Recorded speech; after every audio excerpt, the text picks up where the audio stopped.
Hello students, welcome to basic concept of our chemistry. In last lecture, we have studied that different 7 physical quantities are present in international system of unit. Their unit and symbol we have already learned, and useful different prefixes already we have prepared.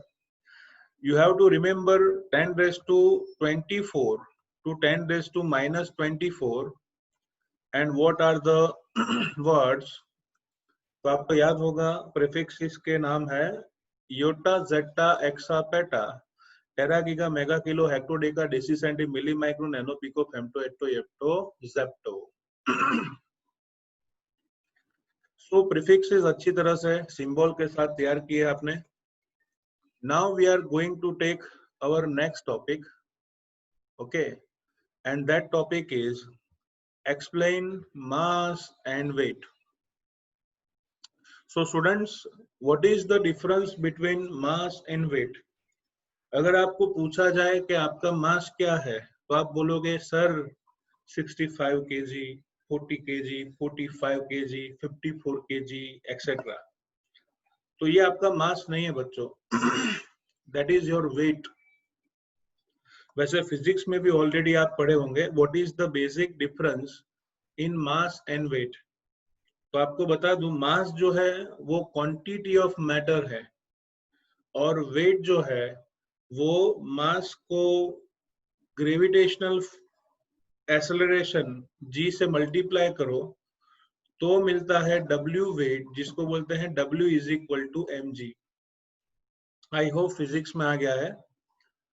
Chemistry की बात करें तो mass of a substance is the amount of matter present in it. Mass of the substance is the amount of matter present in it, while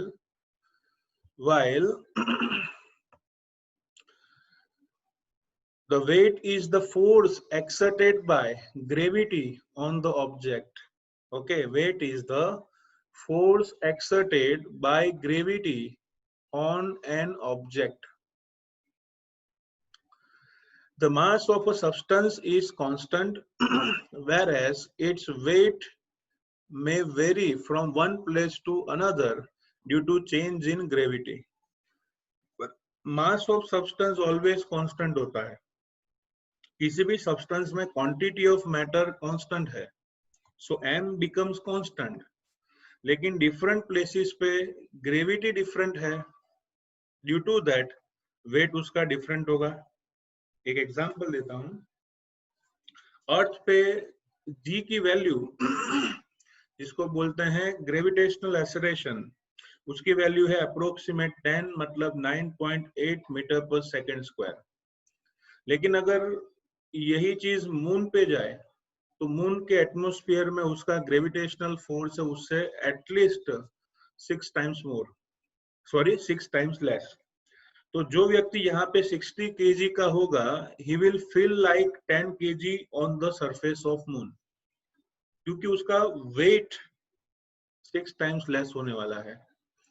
कहने का मतलब है mass of a substance is definite and remains constant, where its weight may vary from one place to another due to change in gravity.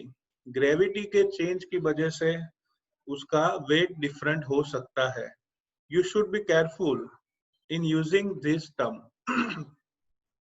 अब mass की बात करें, the mass of substance can be determined accurately in the laboratory by analytical balance. Analytical balance का use करके आप laboratory में मास को calculate या मेजर कर सकते हो. This is analytical balance diagram is not useful. Okay, only आपको नोटिफिकेशन देख लेना है. रीडर कैरियर यहाँ पे रीड किया जाता है. यहाँ से रीडर कैरियर नो मतलब आप स्केल को घुमा सकते हो. Beam only for knowledge. पान मतलब यहाँ पे जो पल्लू है उसकी बात है. लिविंग स्क्रू, पान release, beam release, pointer and scale. तो बच्चों यहाँ से रीडिंग लिया जाता है ओके, यहाँ वेट किया जाएगा और बाकी सब apparatus है. So you don't need to prepare this apparatus for diagram. सिर्फ पता होना चाहिए, एक बार देखा होना चाहिए, nothing else. तो the mass of a substance can be determined accurately in laboratory by using an analytical balance. The SI unit of mass is given in table. आपको याद होना चाहिए SI unit mass का क्या होता है, kilogram. Okay. However, its fraction named as gram, उसका thousands part, लेके 1000 part क्या हो जाता है, ग्राम. Okay. So, however, its fraction named as gram, you know that 1 kg is equal to 1000 gram, is used in the laboratory. Okay. Due to the smaller amount of chemicals used in laboratory. बच्चों, chemistry lab में कभी kilogram में काम नहीं होता. जैसे आपको neutralisation करवाना है HCl और NaOH का, तो क्या वो किलोग्राम में होगा सब्सटेंस? बिल्कुल नहीं. It should be in gram, milligram, इतना रिक्वायरमेंट के हिसाब से उसकी वैल्यू होती है, लेकिन कभी भी किलोग्राम यूनिट लैब में यूज नहीं किया जा सकता. ओके. तो डिफरेंट जगह पे डिफरेंट यूनिट यूज करते हैं, लेकिन एटलीस्ट लैब में किलोग्राम की जगह पे क्या यूज करेंगे बच्चों? ग्राम. ओके. तो फिर से बहुत सिंपल सा टॉपिक है, मास एंड वेट. उसमें लिखना है मास of a substance is the amount of matter present in it, while the weight is the force exerted by gravity on the object. Okay. The mass of a substance is constant, whereas its weight may vary from one place to another due to change in gravity. Laboratory में analytical scale होता है और उसमें kilogram की जगह ग्राम unit use किया जाता है, because we use smaller quantities of chemical in the laboratory. And the most important SI unit of mass is kilogram. चलो ये बात तो ही बच्चों टेक्स्ट बुक की, लेकिन अगर आपको वेट का यूनिट पूछा जाए, याद रखिए, अगर कोई साइंस से रिलेटेड पर्सन आपको पूछे कि what is your weight, so don't use 60 kg, you have to use 60 newton. Why? Because weight का फॉर्मूला होता है बच्चों, ये फिजिक्स में आएगा, मुझे इससे कोई लेना देना नहीं है, लेकिन एक बार देख लेते हैं. Okay. Weight is equal to, formula है बच्चों mg. अब देखो यहाँ पे मास का यूनिट कौन सा है, SI यूनिट. मास का यूनिट होगा बच्चों किलोग्राम. ओके. मास का यूनिट है किलोग्राम. ग्रेविटी का यूनिट क्या है, मीटर पर सेकंड स्क्वायर. तो ये जो हुआ आप देख सकते हो, पूरा का पूरा यूनिट क्या होता है, kg metre per second square. Okay. और इस kg metre per second square को हम कहेंगे newton. So unit of mass is kilogram, but the unit of weight is newton. Okay. Now our next smaller question we will see, that is volume. So सबसे पहली बात है definition of volume. The amount of space occupied by a substance is known as volume. The amount of space occupied by the substance is known as volume. Okay. The volume of the substance is length cube. The volume of the substance is length cube. So in SI system, we will take unit metre cube. Okay. अगर मैं SI system की बात करूं तो उसका unit क्या होने वाला है, that is metre cube. But again in chemistry laboratory smaller volumes are used. Chemistry में स्मॉलर वॉल्यूम यूज किए जाते हैं. Generally volume is often denoted in centimetre cube and decimetre cube. Generally volume को centimetre cube और decimetre cube में लिखा जाता है. Okay. Generally it is denoted in centimetre cube और डेसीमीटर क्यूब में लिखा जाता है। लेबोरेटरी में और जनरल यूज में वॉल्यूम को लीटर, जो कि बड़ा यूनिट है, जो एसआई नहीं है, और ml, जो छोटा यूनिट है, उसमें डिनोट किया जाता है। ओके, लेबोरेटरी में जनरली लीटर और मिलीलीटर ऐसे यूनिट भी यूज किए जाते हैं, और इंडस्ट्रियल लेवल पर तो लीटर ही ज्यादा यूज किया जाएगा। ओके, तो डिटेल में जाएं तो टोटल 4 यूनिट है हमारे पास, लीटर और ml, decimetre cube and centimetre cube. ये चारों डेली लाइफ में या लैब में यूज करते हैं, लेकिन ऐसा यूनिट जनरली यूज नहीं किया जाता जिसको हम मीटर क्यूब कहते हैं। This is not used in daily life. Okay, second thing, diagram आपको प्रिपेयर नहीं करना है, फिर भी आप ये रिलेशन याद रखना। 1 लीटर, उसको आप जानते हो क्या कहेंगे, 1000 ml। क्लियर? और आपको बता दूं 1 ml is equal to 1 centimetre cube होता है, तो 1000 ml इज इक्वल टू क्या होगा, 1000 सेंटीमीटर क्यूब हो गया।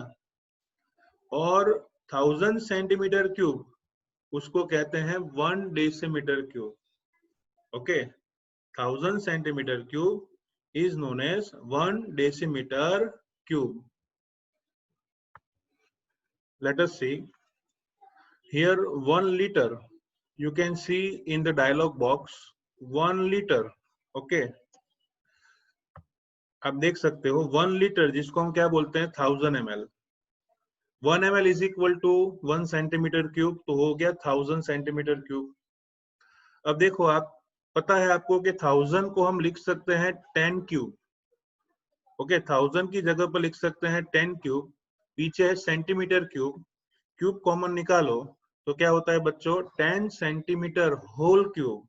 और आप जानते हो 10 centimetre is equal to 1 decimetre हुआ ना, तो इसलिए आप रिलेशन कंपल्सरी याद रखना।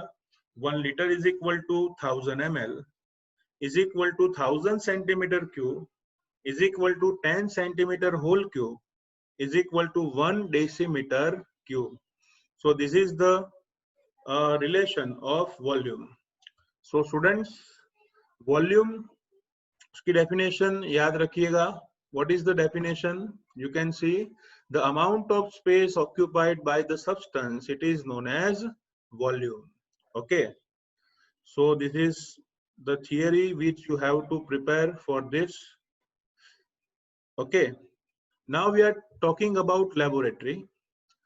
In laboratory, the volume of liquids or solutions can be measured by graduated cylinder, burette, pipette, etc.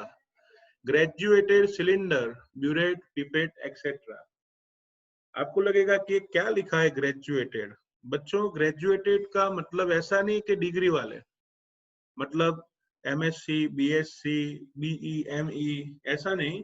Graduated का मतलब है जिन पर नोटिफिकेशन होता है, सिंबल होता है कि कितना अमाउंट है। ओके, सो ग्रेजुएटेड सिलेंडर आपको यहाँ पे दिखेगा, यहाँ पे नोटिफिकेशन है ml की। ग्रेजुएटेड ब्यूरेट, तो आप देख सकते हो ब्यूरेट में ऐसा अरेंजमेंट है। आप केमिस्ट्री लैब में जाओगे, सबसे पहले लेक्चर में आपको ये सब समझाया जाएगा। ब्यूरेट को स्टैंड पे रखा जाता है। नाउ ग्रेजुएटेड पिपेट, तो ये हुआ पिपेट जिसमें 10 to 25 ml का ऐसा मार्क होता है। ओके, शकिंग करके इसमें सॉल्यूशन फिल किया जाता है। नाउ वॉल्यूमेट्रिक फ्लास्क, जिसमें एक्सपेरिमेंट करते हैं, दो सॉल्यूशन को मिक्स करके शेक किया जाता है। तो now in laboratory, the volume of liquids or solution can be measured by graduated cylinder, burette, pipette, etc. A volumetric flask is used to prepare a known volume of a solution. आपको कोई भी solution fix volume का बनाना है तो ऐसे volumetric flask का use किया जाता है। कैसे, मैं आपको बताता हूँ। चलो, आपको जिसका सॉल्यूशन बनाना था उस सब्सटेंस का सॉलिड फॉर्म आपने अंदर रखा। नाउ धीरे धीरे आप पानी जरूरत के हिसाब से ऐड करोगे, शेक करोगे, हीट करोगे, तो सब्सटेंस वाटर में डिसोल्व होता जाएगा। कब तक पानी ऐड करोगे? जब तक उसका हमें रिक्वायर्ड वॉल्यूम यहाँ तक मिल न जाए। जैसे यहाँ तक आप पानी भर के सॉल्यूशन शेक करोगे तो पूरा फिक्स वॉल्यूम का सॉल्यूशन प्रिपेयर हो जाएगा। तो this is second unit which is known as volume. बच्चों, जो 7 यूनिट्स थे उनको बोलते थे fundamental physical quantity and unit, जिसमें से आपने देखा mass as well as volume. लेकिन इन सभी का यूज करके अगर कोई नई ही फिजिकल क्वांटिटी डिराइव की जाए तो उसे डिराइव फिजिकल क्वांटिटी और उसके यूनिट को डिराइव्ड यूनिट कहा जाता है। तो हमें डिराइव्ड फिजिकल क्वांटिटी पढ़नी है next one, that is density. Okay, तो अब सालों से जानते हो what is the formula for density. Density is equal to mass by volume. तो उसकी डेफिनेशन करते हैं। चलो, डेफिनेशन अगर हमने बनानी है तो वॉल्यूम यूनिट ले लेंगे ना। यूनिट वॉल्यूम का जो मास होगा उसे क्या कहेंगे? डेंसिटी। इसलिए लिखा है amount of mass per unit volume of a substance is known as its density. The amount of mass per unit volume of a substance is known as density. चलो, the amount of mass present in unique volume of the substance is known as density. अच्छा, density का अगर हमें ऐसा unit derive करना है तो पहले फॉर्मूला लिखो, SI unit of density is equal to SI unit of mass upon SI unit of volume. अच्छा, मास का यूनिट कौन सा है? किलोग्राम। फिर वॉल्यूम का मीटर क्यूब। तो SI यूनिट ऑफ डेंसिटी क्या हो जाएगा? किलोग्राम पर मीटर रेज़ टू -3। ओके, चलो इसके साथ साथ SI यूनिट के साथ साथ और एक चीज मैं आपको एक्स्ट्रा समझाना चाहता हूँ, वो ये है, अगर ट्विस्ट करके पूछा जाए और MCQ में भी पूछ सकते हैं कि ऐसे यूनिट बताइए या फिर ऐसी फिजिकल क्वांटिटी कौन सी है कि जो खुद फंडामेंटल है लेकिन उनके जुड़ने से डिराइव्ड हो जाती है, तो उसमें क्या आएगा? डेंसिटी। मास और वॉल्यूम दोनों फंडामेंटल क्वांटिटी है और दोनों मिलके क्या बनाते हैं? डिराइव्ड क्वांटिटी, जिसे क्या कहेंगे? Density. This unit is quite large. ये मीटर क्यूब तो जोरदार है भाई, क्योंकि 1 metre cube is equal to 1000 litre हुआ। अब इतनी डेंसिटी कौन से सैंपल की होगी और कैसे मेजर कर पाओगे? पानी की टंकी जितना सब्सटेंस हुआ 1000 लीटर की। अब इतना वॉल्यूम और मास कैलकुलेट करके कौन कर पाएगा? इसीलिए this unit is quite large and a chemist often express density in gram centimeter raised to -3। Okay, जहाँ पे मास जो है वो ग्राम में है और वॉल्यूम सेंटीमीटर क्यूब में है। ओके, कभी कभार ग्राम पर ml भी यूज किया जाता है। Density of a substance tells us about how closely its particles are packed. उसके पार्टिकल्स कितने एक दूसरे के नजदीक है वो हमें समझाता है। If density is more, it means particles are more closely packed. Density जितनी ज्यादा है मतलब उतने पार्टिकल्स एक दूसरे से नजदीक हैं। एक मस्त एग्जांपल देता हूँ। चलो आप एक काम कीजिए, किसी फ्लैट की छत पर खड़े हैं, 4 फ्लोर का फ्लैट है, नीचे किसी आदमी को खड़ा रख दिया, बराबर।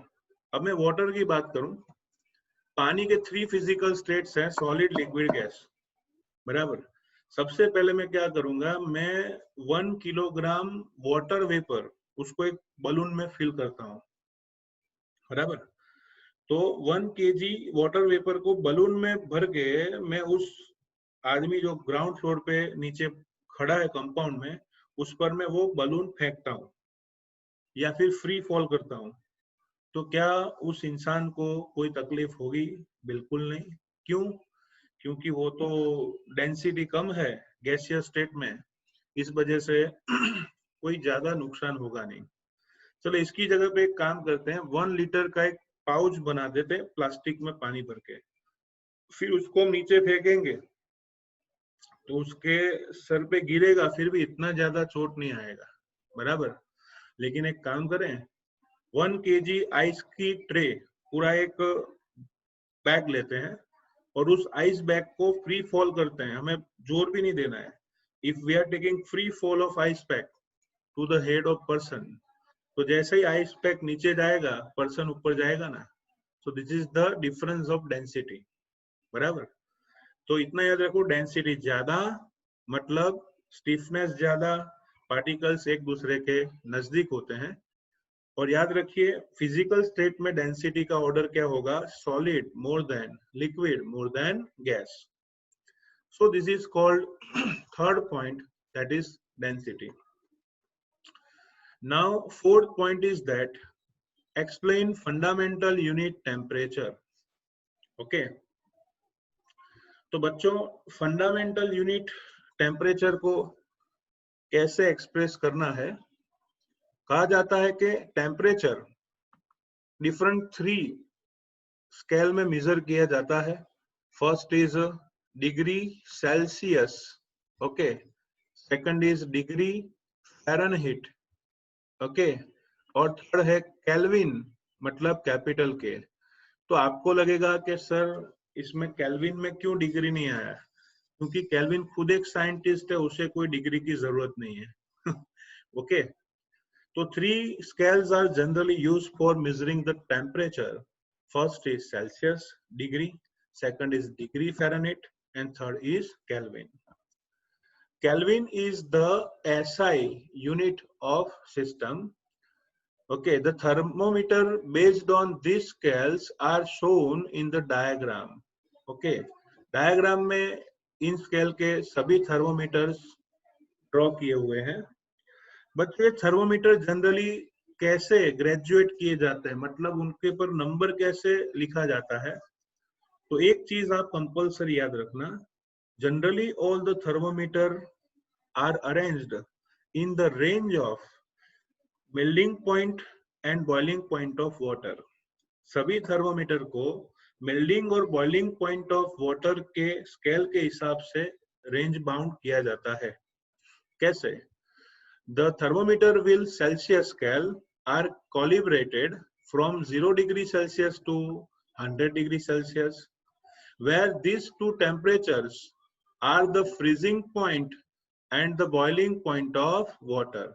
Respectively, the Fahrenheit scale is represented between 32 degree and 212 degree Fahrenheit. तो याद रखिए सेल्सियस में रेंज होगी 0 से लेके 100 डिग्री सेल्सियस तक, और फ़ारेनहीट में 32 डिग्री फ़ारेनहीट से लेके 212 डिग्री फ़ारेनहीट। ओके, इतना ही नहीं, the temperature on 2 scales are related to each other in this relationship. याद रखो डिग्री फ़ारेनहीट और डिग्री सेल्सियस उसका रिलेशन है बच्चों, degree Fahrenheit is equal to 9/5 degree Celsius plus 32। फिर से the relation of Fahrenheit and Celsius is 9/5 degree Celsius plus 32। Okay, degree Fahrenheit is equal to 9/5 into degree Celsius plus 32। Okay, तो ये relation है Fahrenheit और Celsius का। इतना ही नहीं, the Kelvin scale is related to Celsius scale as follow. Kelvin scale और Celsius scale का रिलेशन है Kelvin is equal to Celsius plus 273.15. Remember, Kelvin temperature is equal to Celsius temperature plus 273.15. तो ये दोनों के रिलेशंस हुए जो आपको याद रखने हैं। एक बार मैं आपको डायग्राम दिखा दूं तो अच्छा रहेगा। देखो, Celsius temperature range bound from 0 degree Celsius to 100 degree Celsius, तो फ्रीजिंग से बॉइलिंग पॉइंट का रेंज आया। इतना ही नहीं, केमिस्ट्री और फिजिक्स की लैंग्वेज में रूम टेम्परेचर को या नॉर्मल टेम्परेचर को 25 डिग्री सेल्सियस कहते हैं, और ह्यूमन बॉडी टेम्परेचर होता है 37 डिग्री सेल्सियस। तो यहाँ पे डिनोट किया है आपको डायग्राम ड्रॉ नहीं करना, सिर्फ याद रखो वैल्यू। तो 4 टेम्परेचर आप एक्सप्रेस करोगे। Freezing point 0 degree Celsius, room temperature 25 degree Celsius, human body 37 degree Celsius, boiling point of water 100 degree Celsius. उन सभी को फॉर्मूला लगा के सेल्सियस में कन्वर्ट करें तो आपको फॉर्मूला पता होना चाहिए। Degree Fahrenheit is equal to 9/5 degree Celsius plus 32। तो बच्चों यहाँ पे आएगा 32 और 212, ये तो पता ही है। वैल्यू रख के कैलकुलेशन करोगे तो 77 degree Fahrenheit and 98.6 degree Fahrenheit human body temperature. आपको पता है अभी जो इंफ्रारेड थर्मोमीटर लोग यूज करते हैं शॉपिंग मॉल में और सभी पब्लिक प्लेस पे कोरोना टेस्ट करने के लिए, उसमें अगर आपका टेम्परेचर 100 से ऊपर आता है तो ही आपको फीवर माना जाएगा।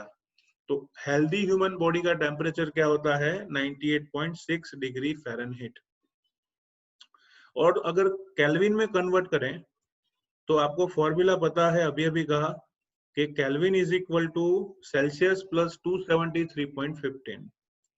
तो बच्चों अगर मैं 0 डिग्री सेल्सियस लूं तो यहाँ 0 रख दो, तो केल्विन वैल्यू क्या होगी? इतनी सारी, कितनी?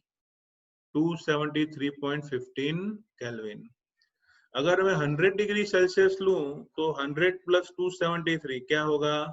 373 केल्विन। वैसे 25 और 37 को ऐड करूं तो 310 और 298 होता है। इस स्केल में 0.15 को इग्नोर किया गया है। ओके। और एक मोस्ट इंपोर्टेंट बात, it is interesting to note that temperature below 0 degree Celsius are possible in Celsius scale but not in Kelvin scale. Okay, Celsius temperature may be negative but Kelvin temperature may not be negative. इसका reason बहुत simple है। Celsius का temperature पूरे अर्थ में लगभग 50 to 70 के बीच में minus में हो सकता है। अर्थ उसको स्टडी करें, पूरी विश्व में आप देखोगे तो लोएस्ट टेम्परेचर -45 तक तो होता ही है कनाडा के पास, लेकिन कहीं पे मैक्सिमम चलो 50 to 70 माइनस में होगा, उससे आगे नहीं। तो सेल्सियस टेम्परेचर नेगेटिव पॉसिबल है, लेकिन kelvin temperature is not possible, क्योंकि 0 डिग्री सेल्सियस की वैल्यू ही 273.15 है। बराबर, 0 डिग्री सेल्सियस की वैल्यू कितनी है? 273.15 है।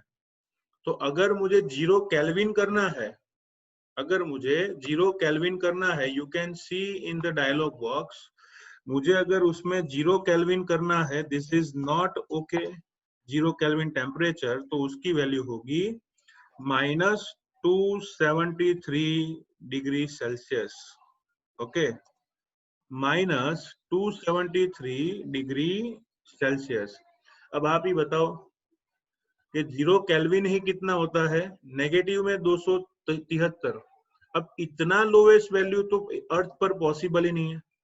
तो भैया 0 केल्विन ही पॉसिबल नहीं है तो फिर उसमें नेगेटिव वैल्यू सोचना ही बेकार है। समझ में आ गया होगा कि भाई 0 डिग्री सेल्सियस का मतलब 273.15 है या 273 है। तो अगर मुझे 0 केल्विन करना है तो इसको और नीचे ले जाओ, तो -273 डिग्री सेल्सियस है और 0 केल्विन ही पॉसिबल नहीं है प्रैक्टिकली, तो नेगेटिव वैल्यू कहाँ से आएगी? तो ये सेंटेंस आपको ध्यान में याद रख के समझना है कि negative value of Celsius temperature is possible, okay, but negative value of kelvin scale is not possible. So student, today we have studied different 4 topics. Okay, first कौन सा था? Mass and weight. Second है volume. Okay, third है density and fourth is temperature. Okay, so अच्छी तरह से prepare कीजिएगा। और एक चीज, I am sending also a video within a day for units of SI system, उनकी डेफिनेशन को समझाने का वीडियो में सेंड करूंगा। Okay, stay tuned, thank you.